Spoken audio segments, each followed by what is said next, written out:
Now, your news on the go. The 14-year-old accused of murdering 84-year-old Eva Fold in her Grant Village, Syracuse apartment back in January was arraigned in Onondaga County Court. The teen is being tried as a juvenile. He pled not guilty to all 4 counts on the indictment, including second-degree murder charges. Bail's been set at $1 million for the Syracuse boy instead of the $100 his attorney asked for.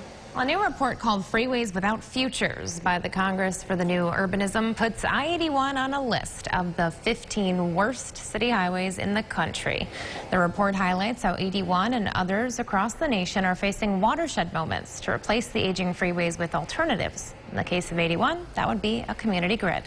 Well, taking a look at the latest vaccination numbers across the state, over 65% of adults have had at least 1 dose of the vaccine, while nearly 60% have completed their full vaccine series. Here in Central New York, about 67% of those 18 and older have at least 1 shot, with 60% of them with a completed series. There's still some hesitancy, though, and to help with that, the Syracuse Community Health Center is working with local organizations. Right now, it's partnering with 100 Black Men of Syracuse and the Central New York Jazz Arts Foundation. They're bringing mobile vaccinations, jazz, and other entertainment to neighborhoods.